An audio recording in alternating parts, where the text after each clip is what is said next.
La Buena Nueva de hoy con el Padre Xavier Aguilar, aquí en Radio Monte Tabor Online.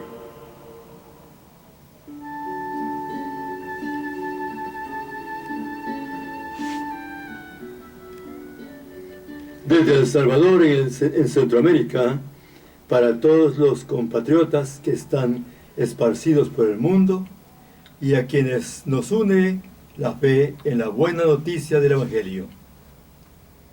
La invitación a pensar juntos para el bien de nuestros países.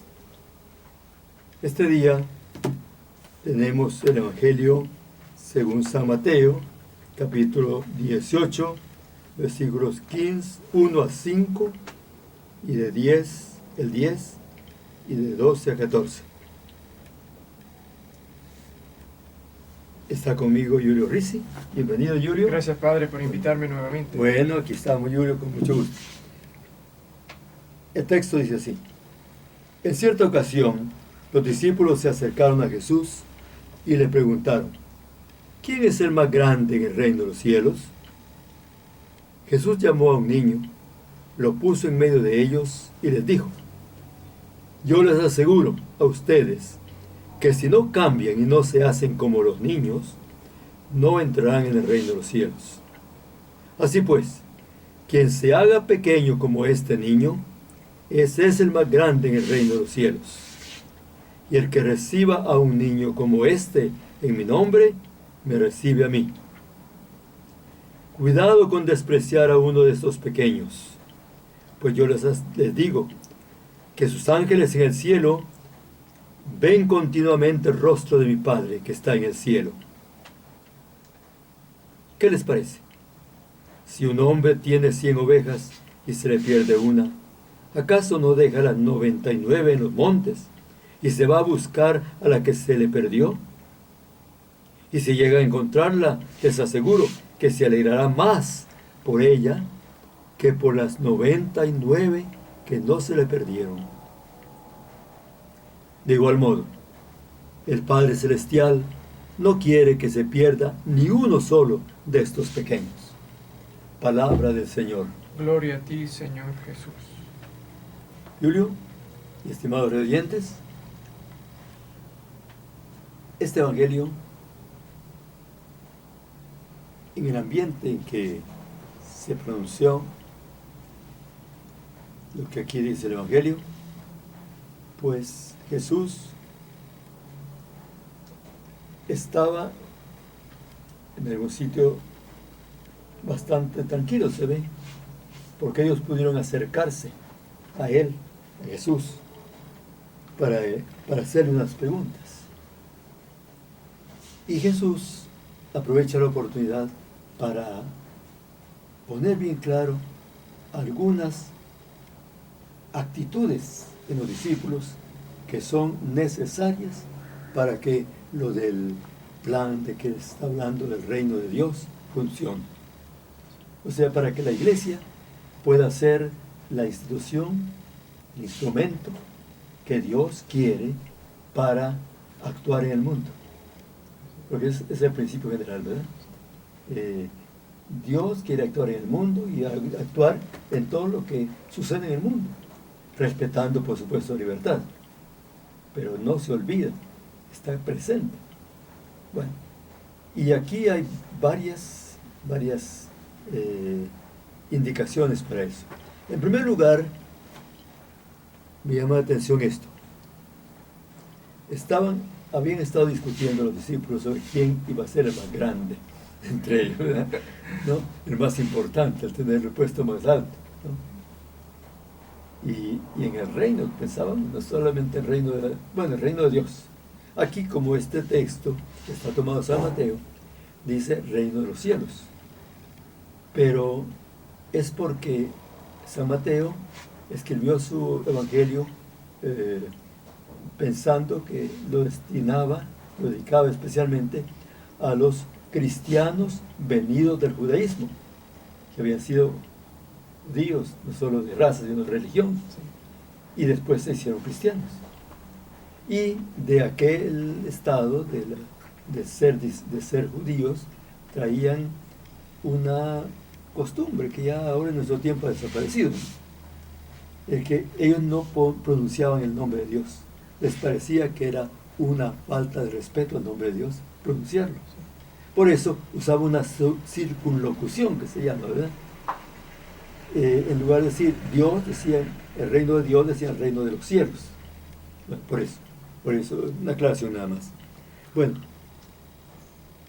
le preguntaron entonces, ¿quién es el más grande en el reino de los cielos? Jesús, para responderles, llama a un niño que estaba ahí probablemente cerca, entre los curiosos, lo pone en medio del grupo y les dice,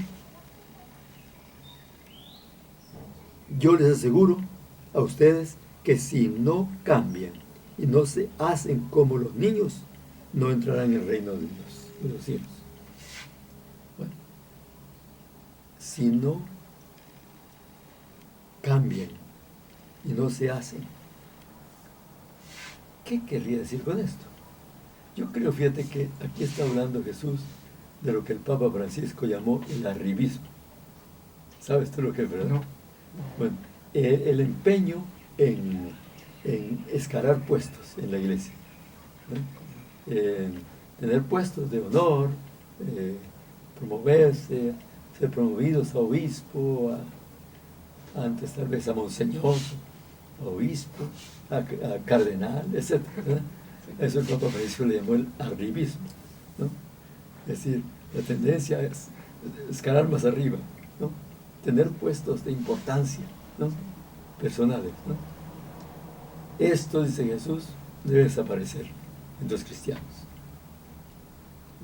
Para poder participar en eso que Jesús llama el reino de Dios, el reino de mi Padre, ¿no? Esa actitud tiene que desaparecer totalmente. ¿Qué te parece esto? Pues me parece bien, porque eso obviamente no es la imagen de Dios. No es la imagen de Dios. Y Dios pues no quiere eso tampoco. Entonces se acerca a un niño, a la sencillez de un niño. Sí. Y creo la espontaneidad, ¿verdad? Sí. Eso es lo que busca Dios. Exactamente, sí. Sí, con ese también desinterés, ¿verdad? Es que lo que hay en el arribismo es interés, ¿no? Que combina probablemente de honores, fama, prestigio y también economía, ¿verdad? ¿No? Sí.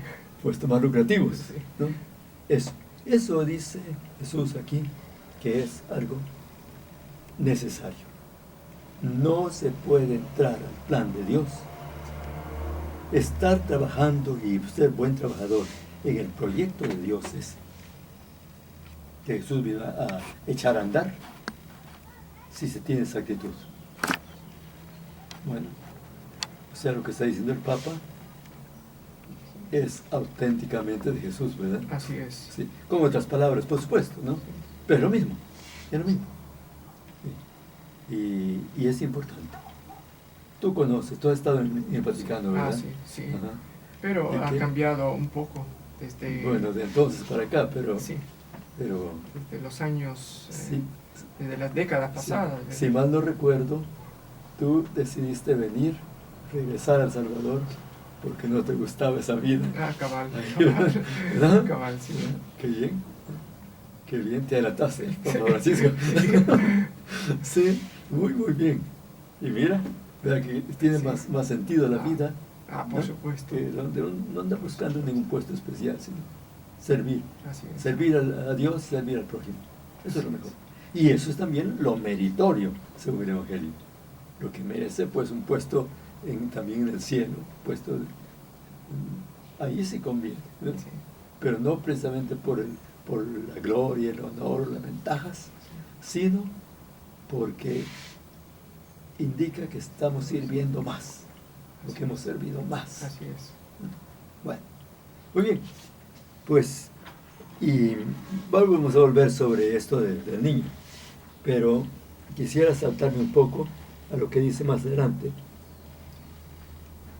¿Qué les parece? Dice después. Si un hombre tiene 100 ovejas y se le pierde una, ¿acaso no deja las 99 en los montes y se va a buscar la que se le había perdido? Y si llega a encontrarla, les aseguro que se alegrará más por ella que por las 99 que no se le perdieron. Esta frase, se alegrará más, ¿no? Parece un poco chocante, ¿no? ¿Cómo va a ser? ¿Cómo va a valorar más 99 que una? ¿No? Pero lo que pasa es que esa una es la perdida, ¿no? ¿No? Es la perdida. Las otras tiene seguras. Y entonces se alegra por la perdida. ¿Y quién será?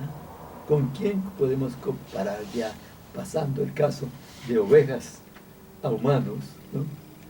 Por quién podrá ser esa oveja perdida, ¿no? Bueno, en el tiempo de Jesús eran los pecadores. Sí, sí, y los pecadores en general, ¿verdad? Los pecadores en general, Sí, los que se habían apartado de la letra, sí, del templo, sí. de la Torá, de todo eso. Sí. Bueno, y en este tiempo, ahora, Ay, podría ser, casi es difícil decirlo, hay mucho, ¿verdad? sí. Y un poco delicado decirlo también, Sí. ¿no? Sí, sí, lo comprendo, ¿verdad? Pero hablando de juventud, hay ciertos sectores de juventud que podemos llamar juventud descarriada, ¿verdad? Descarriado y perdido es lo mismo, ¿no? Sí. Son dos palabras sinónimas. Hablamos de descarriados, ¿no? Que descarriado quiere decir que anda por un camino equivocado, ¿no? Así es. No está en el carril, ¿no? Sí. Bueno, evidentemente que ahora que estamos sufriendo una situación muy dura y difícil, ¿no? Nada menos aquí tenemos el diario de hoy, no, la prensa gráfica de ayer, que tiene este título, un artículo en letras bien grandes, de pulgada Sí. de grande, ¿verdad? Cada letra. Sí. Dice,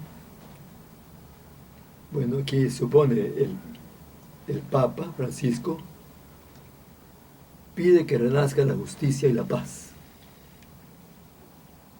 Le preocupa al Papa la violencia en El Salvador. Le preocupa al Papa la violencia en El Salvador. Y ahí en el cuerpo del artículo dice pues que ha sabido lo que está pasando en El Salvador. Y qué bien que el Papa siga haciendo también para nosotros lo que hemos visto para otros países. Él está muy alerta, muy sensible a lo que sucede en el mundo. Y a eso corresponde pues el referirse. Aquí está usando los medios de comunicación social, ¿verdad? Para decirnos a nosotros que le preocupa la situación lo que está sucediendo en El Salvador, ¿no? De que se han agravado los conflictos entre la población tras la carestía, la crisis económica, las diferencias y la violencia. La violencia en El Salvador ha tenido, dice el artículo del periódico, eco en el Vaticano. El Papa Francisco mostró, tras el rezo del Ángelus Dominical, su preocupación por la situación que se vive en el país e hizo, a su vez, un llamado para que renazca en el pueblo la justicia y la paz. Y lo que sigue es textual de él. Sigo con viva preocupación las noticias que llegan desde El Salvador, donde en los últimos tiempos se han agravado los conflictos entre la población a causa de la carestía, la crisis económica, de agudas diferencias sociales, las conocen, ¿no? Y del acrecentamiento de la violencia. Esto digo el sumo pontífice. Bueno, Ahora el Papa le ha puesto más interés por la beatificación de Monseñor Romero y además sabe la circunstancia en el que él vivió y en el que ahora estamos todavía, ¿no? sí. Él vivió en Argentina, ¿no? ¿Se refieres a eso? Digo, Monseñor, la circunstancia en que Que vivió Monseñor Monseñor Romero. Sí. Y que nuevamente están bien agudas. Sí. Bueno. Bien. Pues gracias a Dios que tenemos un pontífice que sensible al sufrimiento humano y que está con nosotros en estos momentos. Bueno, volviendo entonces al Evangelio, leí anoche un comentario del padre Shekel, o Alonso Shekel, sí.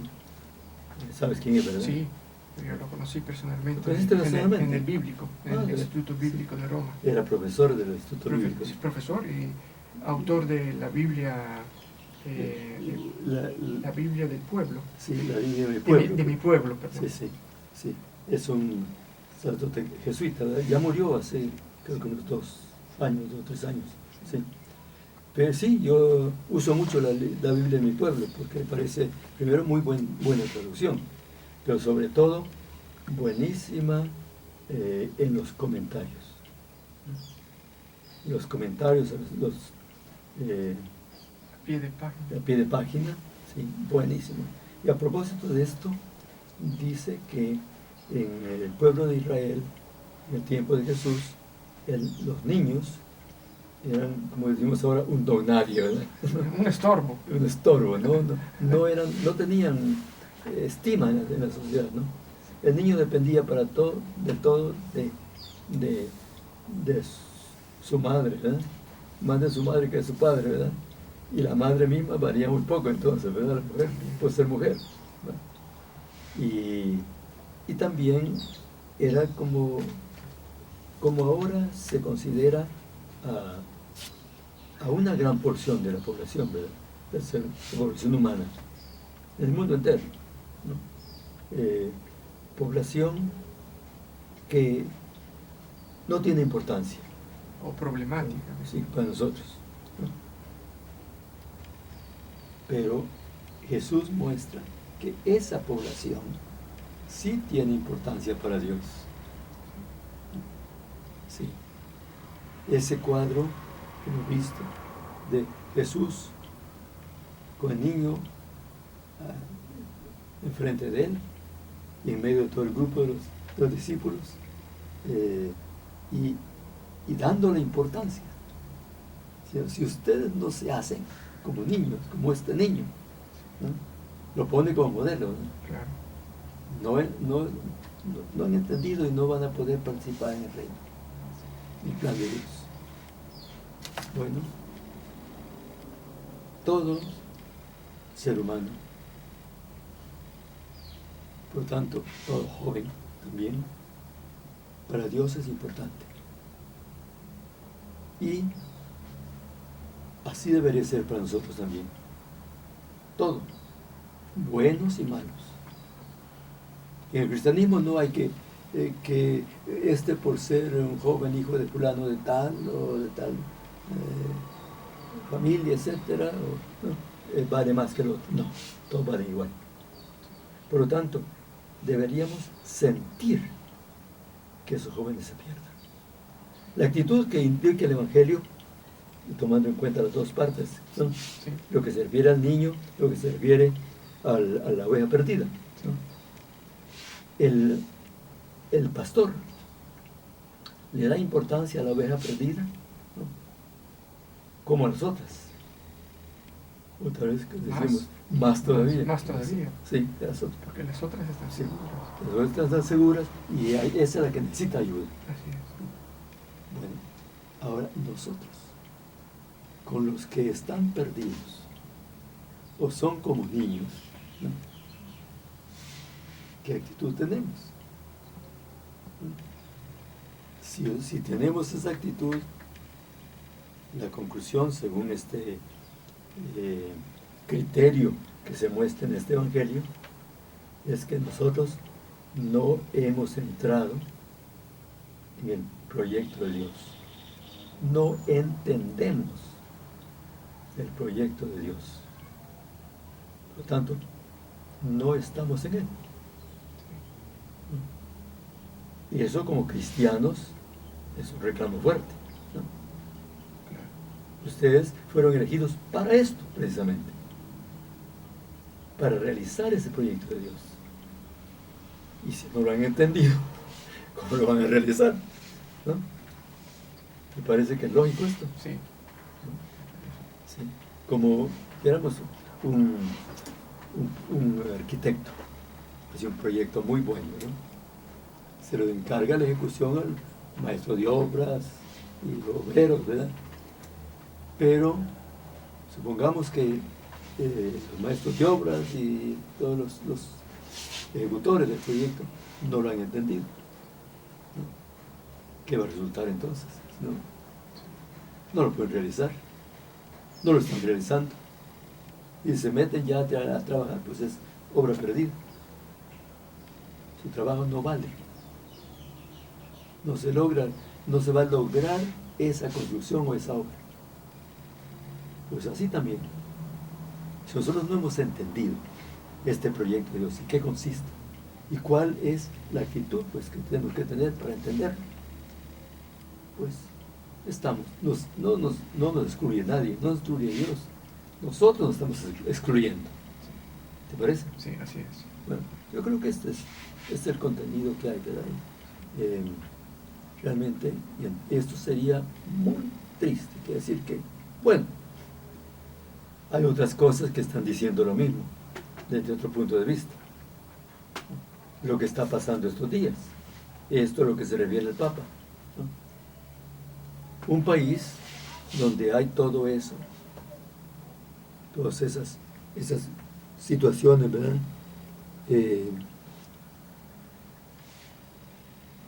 Pobreza extrema,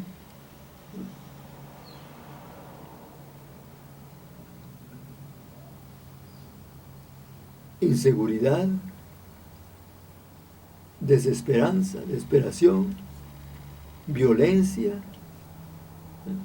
todo eso está indicando que los cristianos del Salvador no hemos sabido construir el proyecto de Dios en nuestro país. Ha habido quienes han querido construirlo, que han dado pasos. El señor Romero es eminentemente el caso, ¿no? Pero otros lo han impedido, no han permitido que se continuara haciéndolo, y los responsables de construirlo, pues no hemos también avanzado, porque como que no lo hemos ni siquiera entendido. Es el caso, no hemos entendido. Y por eso sucede que tanta gente, tantos salvadoreños que están fuera de nuestro país, han tenido que irse, ¿no? Porque aquí no se podía vivir. Si aquí no se podía vivir y no se puede vivir todavía, ¿verdad? Porque todavía se están tratando de ir muchos, y cada vez se ha puesto más difícil. No hay trabajo. No hay trabajo aquí, y es muy difícil irse a otro país que lo acepte, ¿no? Bueno, pues todo eso indica el proyecto de Dios no se ha realizado. Esto que tenemos en El Salvador ahora no es el reino de Dios. Más bien se lo está poniendo, y hay que ponerlo necesariamente como ejemplo de antirreino. O esto no, miren, este es el ejemplo de lo que no deben hacer, lo que no deben hacer, ¿no? ¿Verdad? Es terrible eso, porque las consecuencias son muy grandes. Todo lo que Dios quería, para lo que ha preparado tanto a nuestro país, a nuestros países, porque no solo El Salvador, casi igual a la situación de Guatemala y Honduras. Y otros países, tal vez, se nota menos porque son más grandes, ¿verdad? Pero también hay esa situación. Pues no es el mundo. Lo que hemos hecho no es el mundo que Dios quiere que hagamos. Y le falta mucho. Bueno, antes de responderles Jesús a sus apóstoles, sus discípulos, directamente lo que le preguntaban, ¿quién es el más grande en el reino de Dios?, les ha respondido que quién es el que no entra en eso, quién es el excluido, quien no ha llegado, no ha entendido, no ha hecho nada, y por lo tanto está fuera todavía, ni siquiera está en la pista, ¿verdad? Bueno, y eso es lo que estamos viendo. Por lo tanto, hay que ponerse a entender el proyecto de Dios y a predisponerse uno con las actitudes. Aquí se necesita actitud. Las actitudes para poder construir el reino de Dios. Y esto creo que nos abre el horizonte hacia tanta posibilidad que tenemos. Tenemos aquí muchísimas, hablando solo de esta parroquia, Monte Tabor, qué cantidad de jóvenes tenemos, ¿no? En todos los grupos de la iglesia sabe, está dividida, organizada en grupos, ¿no? Sí. Hay 10 grupos fuertes. Bueno. Y equivalente a eso, 10 organizaciones juveniles. Porque una sola sería demasiado masiva, ¿no? Esa es la razón por la cual yo no he querido unificar esto, sino mantenerlo en grupos, porque si no se hace masivo. Y una cosa masiva tiene dificultades para realizarse. Claro que deben tener y tienen muchos puntos de contacto, ¿verdad? El plan es único, etc. Bien. No es que no existan los medios. Los medios están ahí. Esto es una muestra nada más. Pero en todo el país se repite esto. En todas las parroquias se repite más o menos. Y si con todas esas ayudas de Dios no hacemos nada, nadie le podrá decir a Dios, mira Señor, ¿y por qué nos has abandonado? Claro que no nos ha abandonado. Los que podríamos decir que han abandonado somos los que no nos ponemos en el plan que se necesita para poder ayudar de veras. Se está queriendo remediar las cosas, sí, pero no por el camino de Dios. Porque el camino de Dios no es de violencia, no es de destruir, sino de construir. No es de hacer desaparecer gente, sino de hacer aparecer las cualidades, el potencial que hay en cada persona, en cada salvadoreño. Y en los que se parecen más despreciables o de menos valor, también lo hay, y quizá más. Estos son modelos. Bueno, ¿quieres tú hacer algún comentario? Bueno, es una gran verdad lo que usted dice, Padre, que no hemos entendido todavía el plan de Dios, que nos cuesta, porque nos hemos acostumbrado a unos criterios del mundo y no vemos las cosas con los ojos de Dios. Bueno, pues muchas gracias, Julio. Gracias a usted, por Padre, tu por colaboración. invitarme. Muchas gracias también al equipo técnico que está aquí muy activo también. Muchísimas gracias. Y a ustedes, radioyentes, que están allá lejos, quién sabe dónde, por todos rumbos del mundo, que estas reflexiones nos ayuden para orientar nuestras ideas, nuestra capacidad de acción, para que podamos hacer la obra que Dios espera de nosotros. Muchas gracias.